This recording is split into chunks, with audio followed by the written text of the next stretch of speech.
beneath his dignity to be on radio. But I brought to the Jewish world some of the best minds, the best communal leaders. For 3 years I had a show on, first on Reshet Bet in Israel, then Reshet Aleph on the Jewish diaspora. I do an Ashkenazi community 1 week, a Sephardi community another week. I also did special shows on holidays, and for Israeli national holidays like Independence Day or the Israeli Memorial Day. And the point was I brought out the best of the Jewish world. We also talked about controversial things. I talked about controversial things in terms of Reform Judaism. I talked about corruption in terms of Giur by Orthodox rabbis in Latin America or Israel. But these people need to be informed. And this is academically, it's legitimate to bring these things up, but it's morally, it's our duty to bring these things up. And we can't just be astounded by a Madoff. There are a lot of issues. And the question is, what will we do for the betterment of Jewish life and Jewish organizational life? Many of these people also who are doing these terrible things are volunteers. But it's only volunteers who can cross-check and counter all sorts of chicanery and thievery. And hopefully, although this is a very low-key home broadcast, someone out there may decide to make waves about these things. It's important. And people are important. And I've learned from, especially in Israel, that a small amount of people, highly motivated, can do a lot of things. And I hope that at least if you haven't been incited or inflamed or insulted, that you'll learn something from this, and it'll motivate you to take some action. Why did you come to Los Angeles? I came to Los Angeles to get away, but I don't say that facetiously.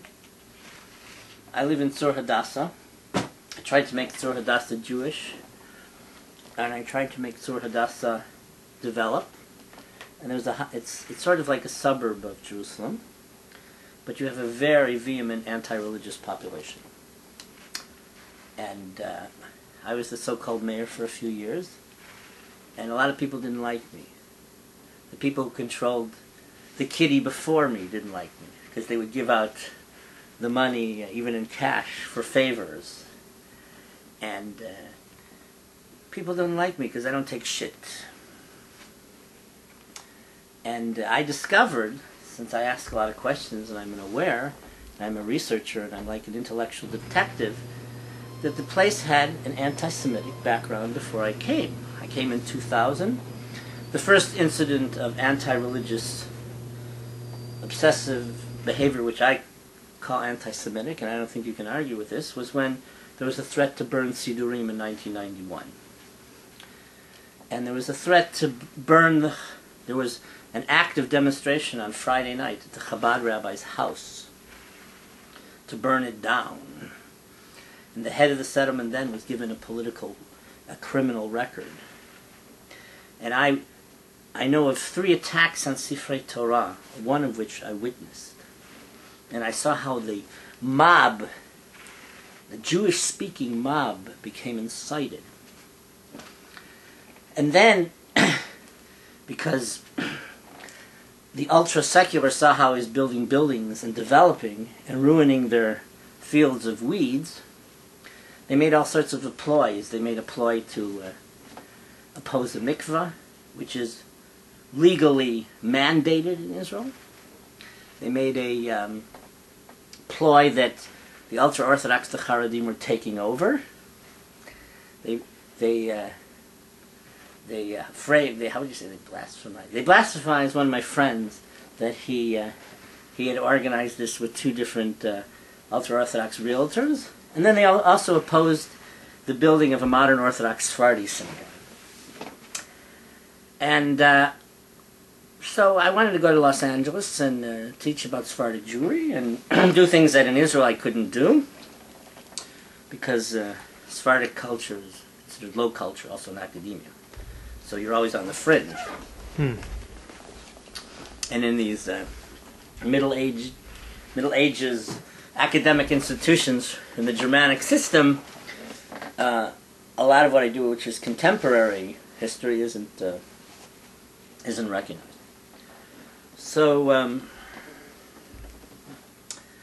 I had a friend named Sam Edelman, who became the dean at the American Jewish University, and 2 weeks after I arrived, he was fired.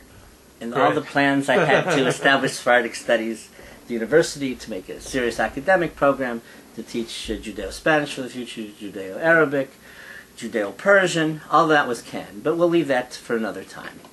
And I also came to make connections, to find donors from the West Coast for a future Sephardic museum.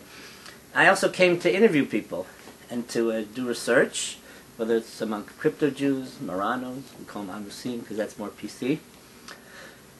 And I came to also to try to put Sephardic Jewry on the walls of LA museums and the Holocaust. And hopefully in the new Museum of the Holocaust, there'll be some Sephardim on the wall. I've started to interview a few of them with rare stories. And LA Jews also have to widen their scope. The Holocaust wasn't just Northern Europe. It was also North Africa. It was also the Far East. There were hundreds of Jews in Japanese internment camps where they were tortured. Not all the Jews were saved in Shanghai. 300 Jews died of cruel conditions in the Hankou ghetto in Shanghai. So these are things that I'd like to further while I'm here.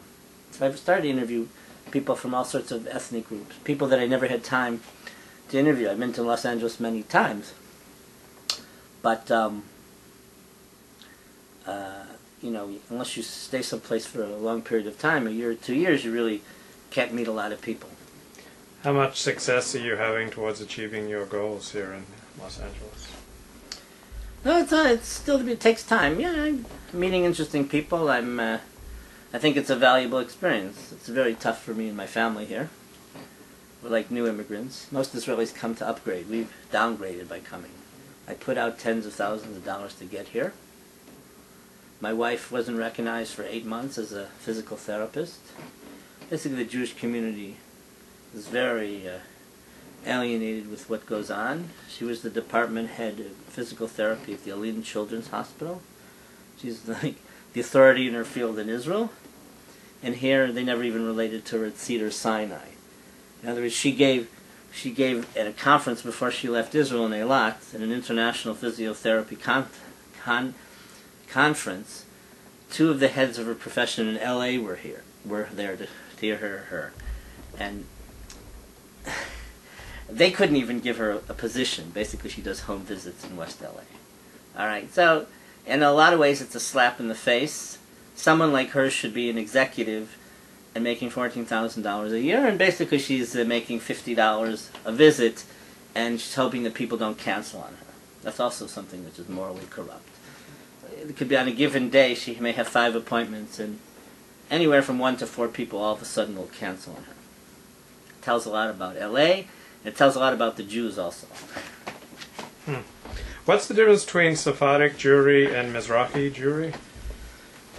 Sephardi Jewry originally comes from Iberian origin. In other words, from the Iberian Peninsula, in today's terms, Portugal or Spain. In those days, they weren't countries. They were different kingdoms like Castilla, Aragon, Navarra, Portugal, etc., etc. Mizrahi Jewry is Eastern Jewry, but not necessarily totally Eastern. Could be North African. These are, in a way, academic terms, and they're also terms of social protest. The Ashkenazi world, and not since the State of Israel, but for a good 300 years, sort of coined the others as Sephardim. Some were Sephardim, some weren't. There were many periods where Ashkenazi Jews and the press and literature actually related to Sephardim